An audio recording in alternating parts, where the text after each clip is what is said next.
Hello everyone, welcome back to Baldur's Gate 3.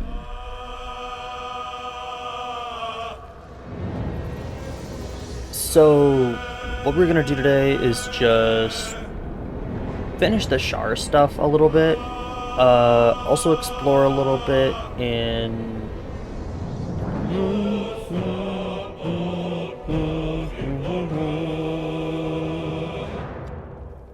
explore a little bit more of the Sharan Temple, go back to Moonrise, because I think there was some stuff that I left off there, and then that's all I have planned for today. But without further ado, let us begin. Spider meat? A well-chewed spider carcass oozes on the ground. Study it. What could have done that?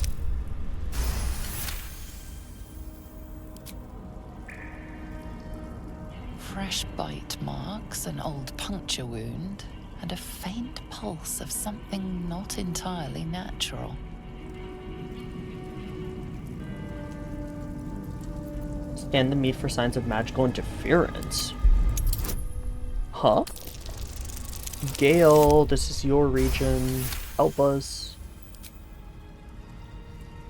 The meat is oozing, but not with blood. It's been dosed with a potion. I can't think of anyone who would have done that other than Balthazar, but he doesn't seem like an alchemist. Take a good long sniff. Sulfur, decay, and a thin whiff of something unexpectedly fragrant.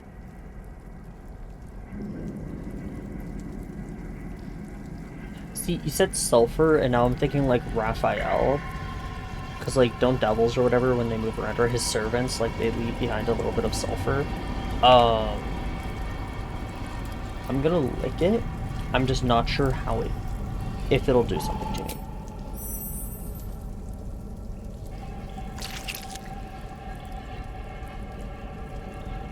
The meat tastes of rot and sour milk. Your stomach lurches, but your loins tingle. Was that arousal? Reddened cheeks, wild eyes. I know that look. And you best keep this little problem to yourself. In amongst the rot is an unmistakable sweetness. Succubus spittle. The meat is charmed.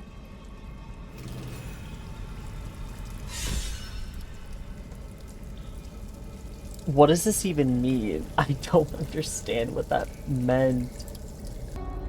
Let's interact with the mirror. The mirrors here seem to not reflect light, but devour it. There's a Shar mural. In darkness, truth. In shadows, justice. In the Dark Lady's name. Always.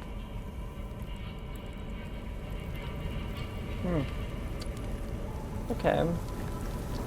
Well, whatever I missed, I did miss it, so whatever. There was magic within this mirror once. Consuming magic. But it's shattered now. I want to look at the Mirror of Loss. The mirror is shattered and beyond any use. Night Weaver, Soul Hunter, Night Weaver. Okay. Well, you know what they say.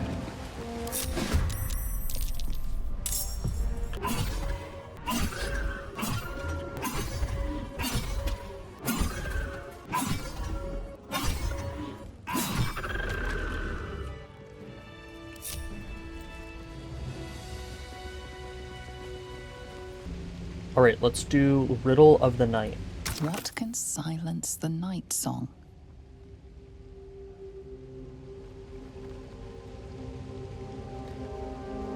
Presuming what we know about the Night Song, it's a person, I think. And we need this... oh shoot, we need a spear too. Okay. So after looking at this for a bit, I think what we have to do is use the teaching of Lost the Night Singer. So I'm just going to read this right now. What can silence a night song? Only the night singer herself, Shar. Mistress of the night, lady of laws, her names are many, but her purpose is simplicity itself. Light was a mistake, and life is an illusion, a discordant song composed of lies, breaking the peace of oblivion. Put your faith in Shar as your champion, allow her to silence the false song in your heart and return you to her embrace. Nothingness is all you need, the eternal womb where you are safe in the darkness with Mother Shar. What can silence the night song? Okay. Insert. Okay. Because it was like, what can silence the night song? And the only thing you could find is the night song, so I'm like, whatever. Plaque. Trust your secrets to the night. Plaque. Deliver the Night Mother's mercy upon her enemies. Plaque. Shroud yourself in blackest night. Let us grab the Spear of Night. Might as well. This has to be the Spear of Night. The weapon Lady Shar bid me to wield.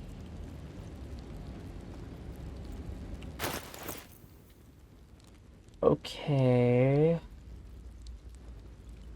Shar's Blessing. If Shar allows it, use this spear to kill Night Song? Not the Night Song, just Night Song. I think what we should do now, since we've explored all of this, go back to Moonrise. A few minutes later.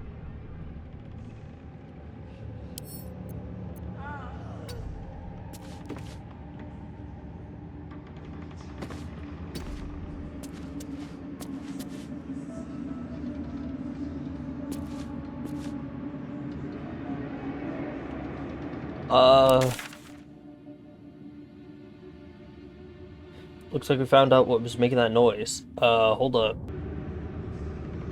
I'm gonna just trust that I'm allowed to be here, and I'm gonna continue to explore. Pockets. This gift slate looks like the other. Another story about a Githyanki prince. Damn, poor fool.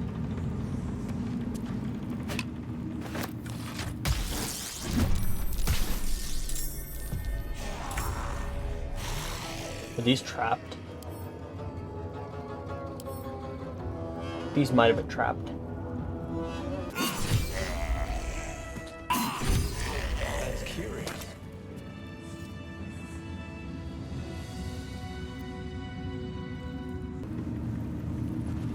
The necromancer was experimenting on the tadpoles. But they were already imbued with Nethery's magic. So where did that magic come from? I don't know. A seat that has seen many occupants, none of their own volition, and none in comfort. A ritual circle. Looks like it was used in the crafting of moon lanterns. Okay, I guess we're reading A Rich and Fertile Land. This ancient map depicts an area surrounding Moonrise Towers in detail, depicting a profusion of local fauna, deer, rabbits, black bears, and flora, with special emphasis placed on areas for prolific foraging. Is it worth it? Stand, soldier. These are the general's private quarters. Wait. Something in your scent is familiar. Is it your old owner? Is it your old owner? I'm gonna show you Scratch's ball. I think that's the right answer. I hope it is. Do you take me for a teething pup? Get that out of my face. Though whichever whelp owns that thing smells happy. Safe. I've not scented such a thing since I was flesh. Since my master brought me back, this place smells wrong. His family is gone, replaced by bootlickers and beasts. You are neither. So tell me true. What is your purpose here?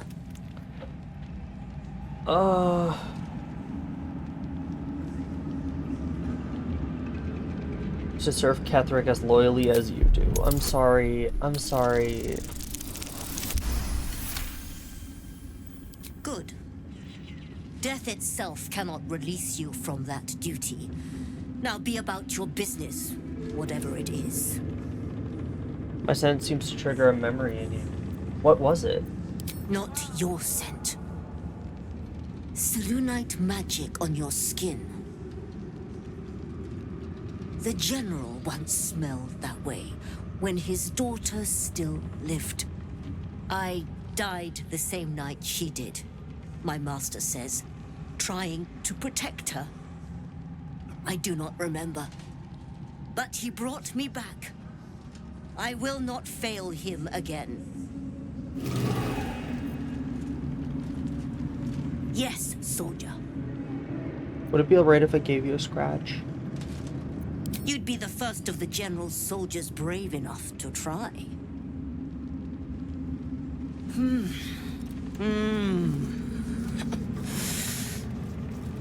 All right, that's enough.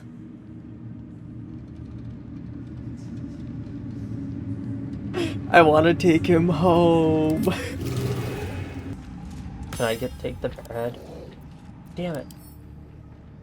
The bear's fur is patchy and rough. Its glassy eyes dull and unpolished.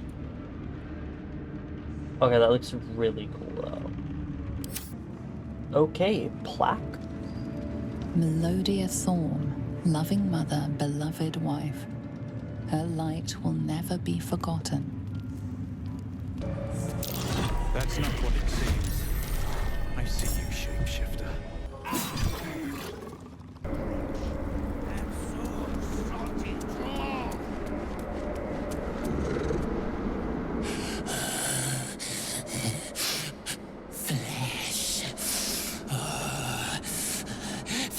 Flesh. What flesh?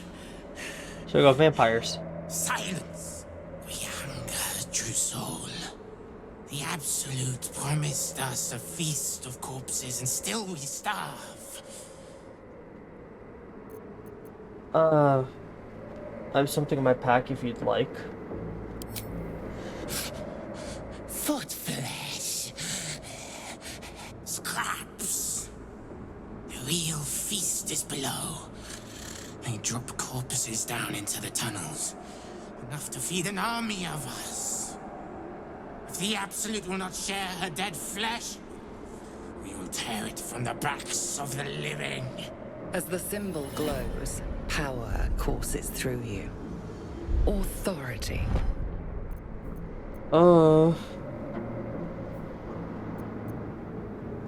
Have patience, there's a lot of flesh waiting in Baldur's Gate. Yeah. Yes. So much flesh. A mountain of it. Fine. We will wait, true soul. But only a little longer. Come!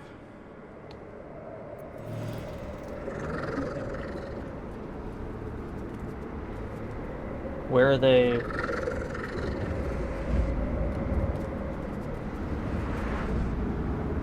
Okay.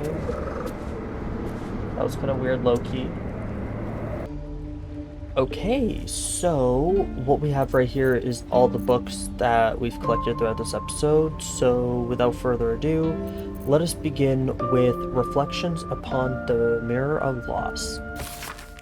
The original purpose of the sacred mirror has been lost to the ages. Some suppose that it was the result of Telamont Tanthol's attempt to delve into the Shadowfell itself in the time before the folly of his master, Karsus. Others claim it only became an object of devotion after the fall of Netheril, when the loss-stricken survivors of the floating cities found comfort in Lady Shar's embrace. What is certain is that many of the Nightsinger's faithful claim to feel some echo of her power and majesty when in the presence of the mirror, even though it is shattered. They are often said to feel lesser once they step away from the mirror, hence the name it has become commonly known by. Our scholars continue to study it, but alas, its true nature may continue to elude us. Perhaps if the Dark Lady indulges us, she shall reveal another of these holy relics for us, so that we may feel the full power of her embrace. Okay. Teachings of Loss lights love.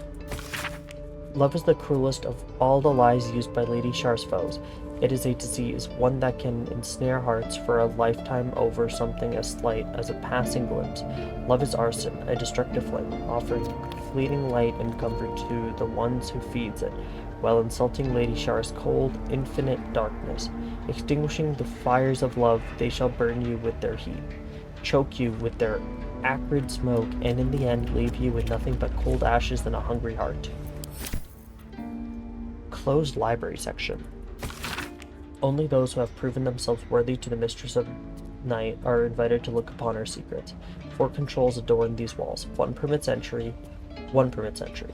Place yourself at the center of the sanctum. Seek the northwest corner, but be wary. Enter here unwelcome, and darkness will be quick to find you. Okay. Wait, that was, yeah. Teachings of Loss, Dark Justiciar. None can match the fervor and dedication with which the Dark Justiciars serve Lady Shar. They are her most loyal, most ruthless warriors, trained in her methods and imbued with her sacred doctrine. Each initiate must take the life of a Selûnite before they can call themselves a Dark Justiciar. That way, it can be said that with every member of their ranks has already wetted their blade with the blood of Lady Shar's foes. Makes sense. Teachings of Loss, Forgetting and Loss. A dense tome written in an elegant script outlining the teachings of Shar. Loss teaches us the truth. In its void, we are purest expressions of ourselves. There's nothing nobler than to forget, and to surrender oneself to the darkness. For that little grief that gets us there, the Dark Lady rewards us with Night's eternal embrace. Okay, Tome of the Soft Step Trial. The ancient tome advises Shar and initiates how to triumph in the Soft Step Trial. They must excel in some of Lady Shar's most cherished arts, such as stealth, lockpicking, disarming, and evasion. The unsubtle are destined to fail. Okay. The final sacrifice of the Moon Daughter. It is said that the sacred spear was once wielded by the Night Singer herself, and now awaits her chosen champion. The elders have placed it in a secret place, safe until its intended wielder discovers it. With it in hand, a final sacrifice can be made at last, and the foul moon with Selûne shall weep bitter tears and forsake her misguided followers. But let no ambitious of the night be tempted to seize the spear for themselves, unbidden, for they shall find it an inert bauble, stripped of its holy purpose. Let all of Lady Shar's children be honored to protect the sacred instrument. When the time comes, they shall know they aided the progress of Lady Shar's destined warrior, and helped usher in a return to the endless ecstasy of oblivion. Okie dokie. Tome of the Self-Same Trial. A dusty tome advising Shar initiates on how to please the Night Singer by succeeding the self-same trial. Initiates must ensure they defeat their mirror image. Any violence meted out to others will be penalized. Okay. Teachings of Lost Oblivion. Emptiness is a holy state, one to be pursued and admired. To void oneself of all feeling, all attachment, is to approach the purity of Lady Shar's embrace. We each must struggle in our own way to turn from the temptations of light and life. Remember that all those false comforts will betray you in the end. Only the sacred nothingness will endure. Okay. Sharon Initiate's notes. A scrap of parchment covered in desperate scrawled guesswork. If the rumors are true, the answer lies within the pages of these books. It must do. A hidden way to become the first among all dark justiciars, how can I not pursue such a prize? It does not matter if I was not commanded to walk this path. Lady Shar will surely admire my cunning and tenacity. I will scour every page, devour every word. I must find this relic. I will win a place at her right hand. Okay. Teachings of Loss, Own Secret.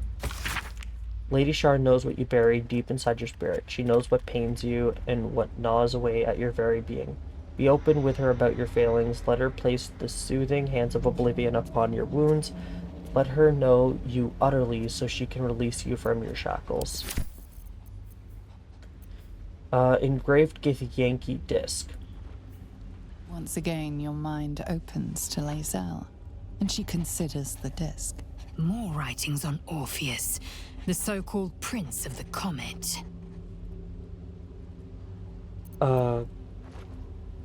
Go on, let's hear it. The Prince of the Comet, Part 3. The histories tell us that Commander Voss, Gestil Kithrak, pierced Prince Orpheus clean through with his sword of silver, that his flesh was torn and fed to the great red dragon Ephelamon. Vlaakith's faithful roar out this tale, but beneath the roars, we hear whispers carrying truth and prophecy. The Prince of the Comet is not dead. The Prince of the Comet will come again. The Prince of the Comet will liberate us from Vlaakith's tyranny. Praise be to Mother Gith, Queen of the One Sky. Praise be to your son, Orpheus, the true heir, Prince of the Comet. This is more than a fable. It's an affront to the undying Queen Vlaakith. Gith's son died to Voss's blade. Orpheus is no more.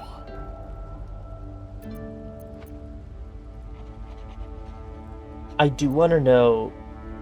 I mean, I think you're going to say no, but I do want to see. Could Orpheus really be alive, do you think? It is not just improbable, it is impossible. Kithrak Voss and his red dragon slayed the fell prince. You could no more resurrect him than you could glue together the pile of ashes he became. My Vash taught that the silver bells of Vlaakith's court still ring out before every hunt in celebration of the prince's defeat. As a child, I longed to hear them for myself and sing in praises to the deathless queen and her Githraki. Okay. Who is the great red dragon Ephelamon of the story? Tiamat's emissary. It was he who carried word that Mother Gith had negotiated the gift of the dragons, and that Vlaakith I would preside as Queen of the Githyanki. Ephelamon remains the Queen's consort to this day, as endless as the empire he now serves. Oh. Okay. Anything more?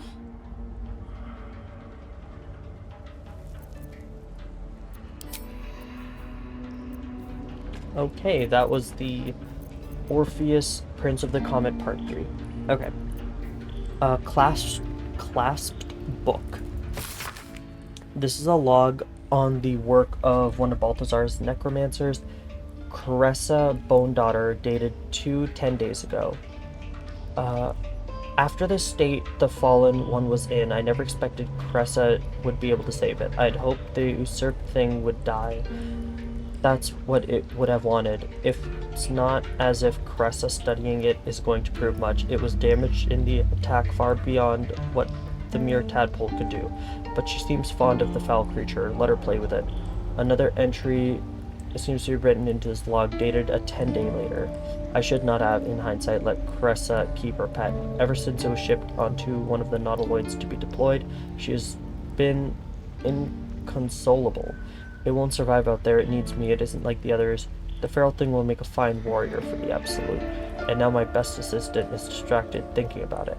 Pah, she will come to heal again soon enough.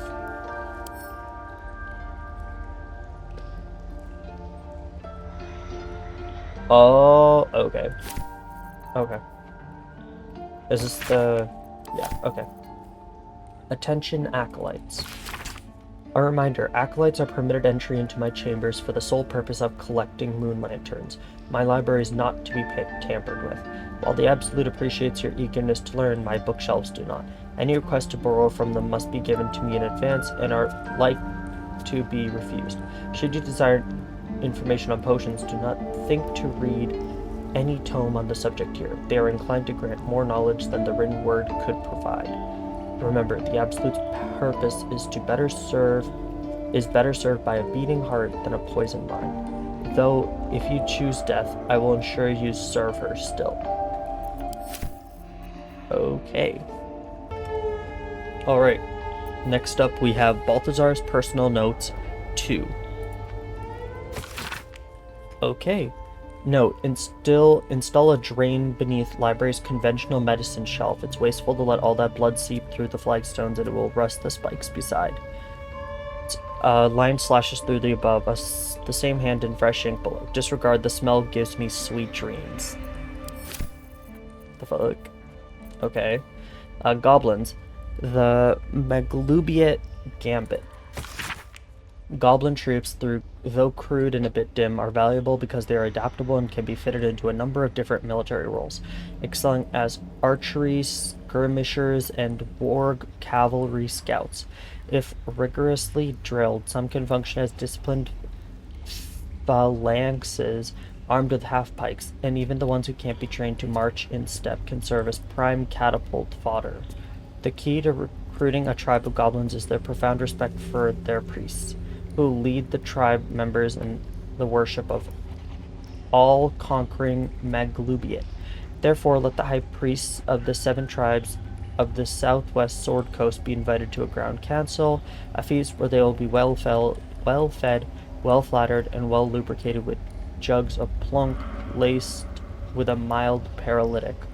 The priests will awaken with new guests in their crania and be led into docile devotion to a new and greater god than Maglubiate, the Absolute. And trust me, where the priests go, their warriors will follow. Advisor, Balthazar. Damn. Okay. A swift and sudden death. A scorched book, its pages singed and tattered, though its contents have been rendered illegible by some unknown phenomenon. It is still possible to make out the dedication. To those who doubted me, may the storm claim your final breaths and the earth reject your rest. Was that Balthazar's thing? Huh. That's weird. A recipe of drow poison. This entry is from the Master of Alchemy, Askin Zasilafin, begins with the formula for drow poison. Combine essence of swarming toadstools with any salts, and lo, you'll have yourself a dose of drow poison as dark as the goddess Lolth's temper. Time was I would grimace at the prospect of poison. Not that I think it's cowardly, I just didn't think that was my legacy. The scaleless dragonborn who wrote some books that jilted scum used to poison their heartbreakers. My old friend Nikros tried to convince me that such poison better equipped adventurers for danger of the road. What a crude, happy-go-fuck reality attitude. Adventurers make up a sliver of the Sword Coast populace. Mostly it's folks trying to get by, and in this day and age that means poisoning your ex-lover or some man who stole your prize goat or some woman who called you a crabby little bitch behind your back. Well, I say go ahead. Use my work however you want. Okay, drow poison. Nice. Okay. Balthazar Personal Notes 3. Requests from the next caravan.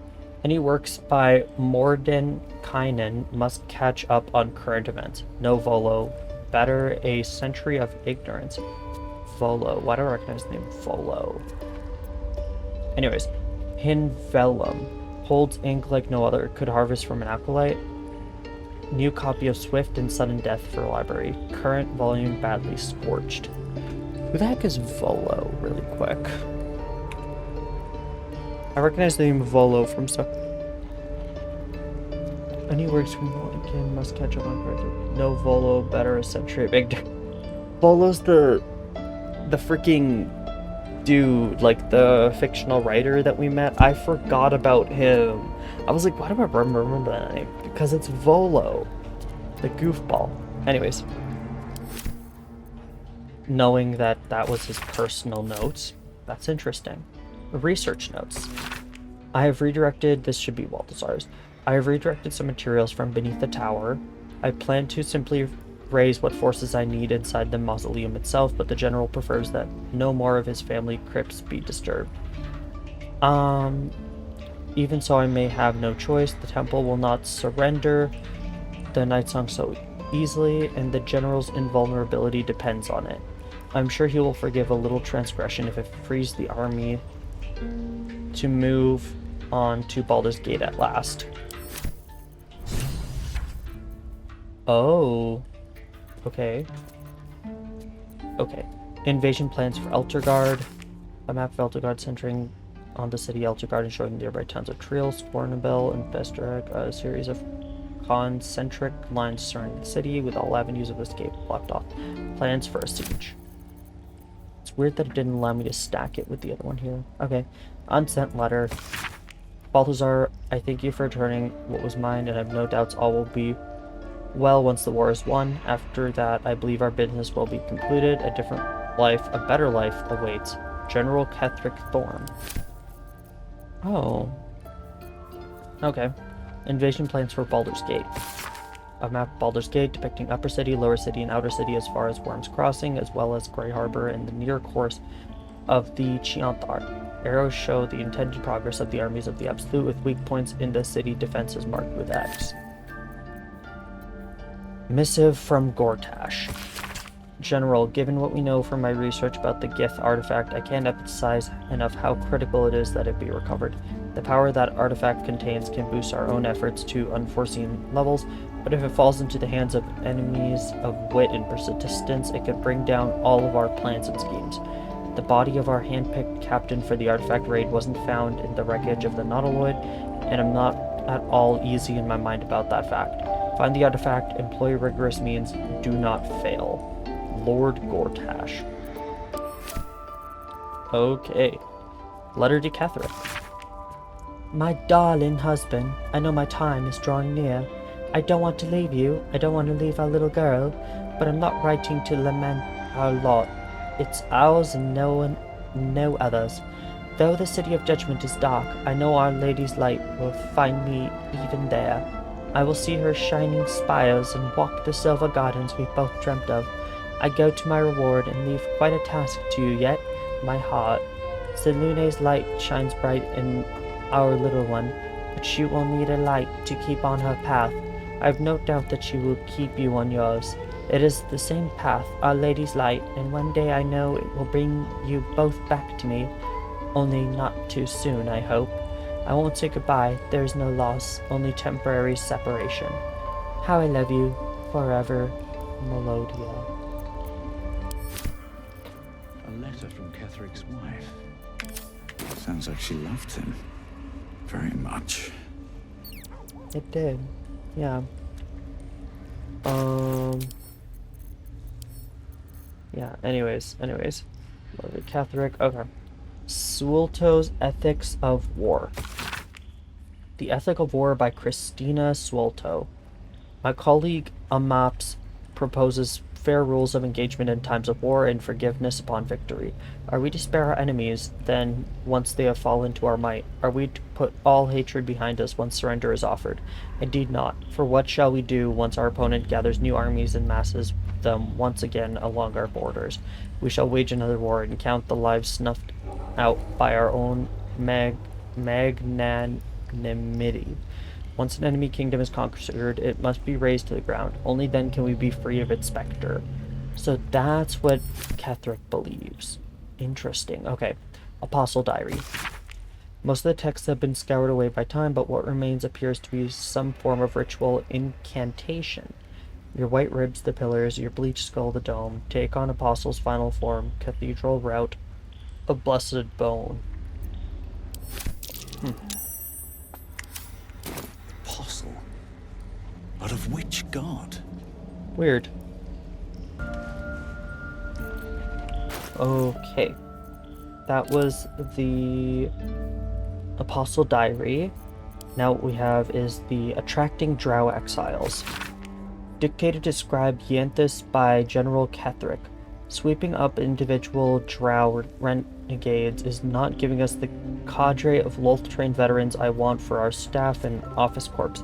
We must be more ambitious. Agent Gilvray, True Soul 113, will be committed to infiltrate Menzo Beranzan itself, ideally House Banray, ostensibly to proselytize on the behalf of the Divine Absolute. I think Zilvray will be convincing in this role. This intrusion will excite outrage among the Banray matrons, who can be counted upon to send a warband to exterminate whoever was so rash to promote anti-Lolth apostasy in their home.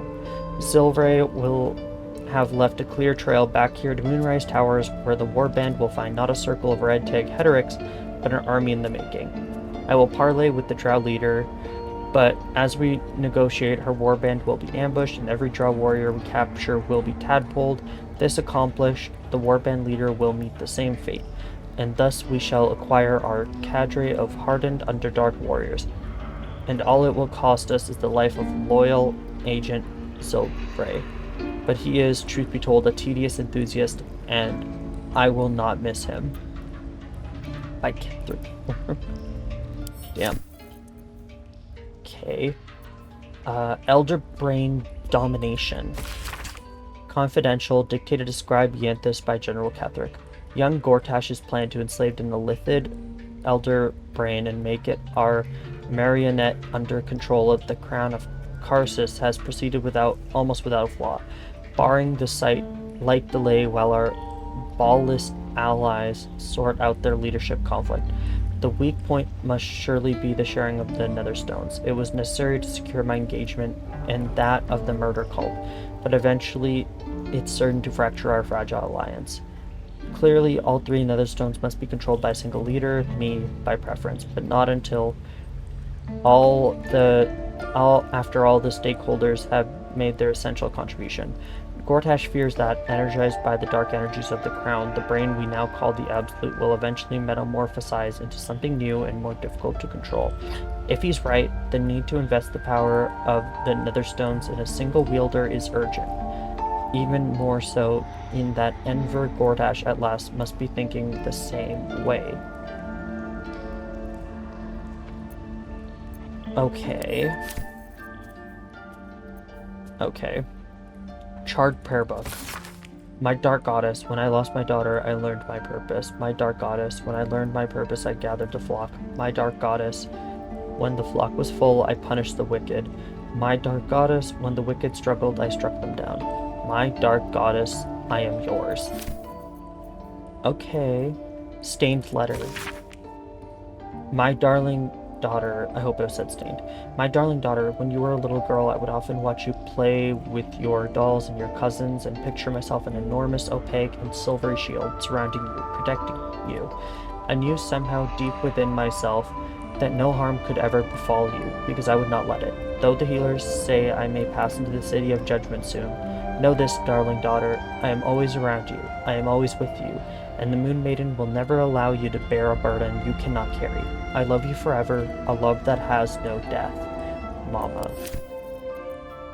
That was stained letter, yeah. No word from Balthazar. Balthazar has sent neither word nor notice. Wherever he's gone is a mystery, needs someone to investigate his chambers, but no doubt he's rigged a thing to high hells. Perhaps hobgoblins. Okay. That was it on that end. Let's just do this to this. And send camp.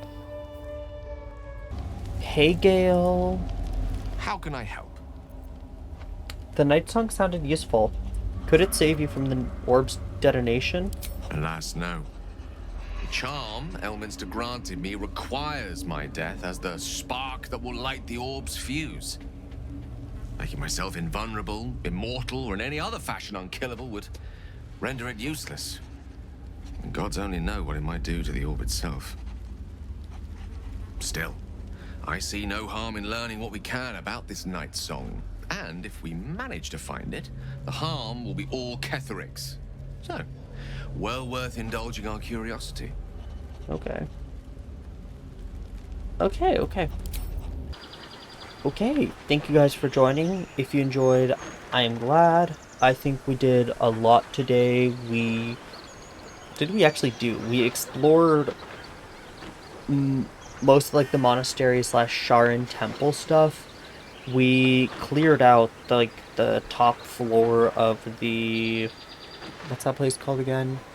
Moonrise Towers, because those doors were locked before. But yeah, we've set up the prelude for the next episode, which I'm really excited for. So yeah, hope to see you guys in the next episode. Bye bye.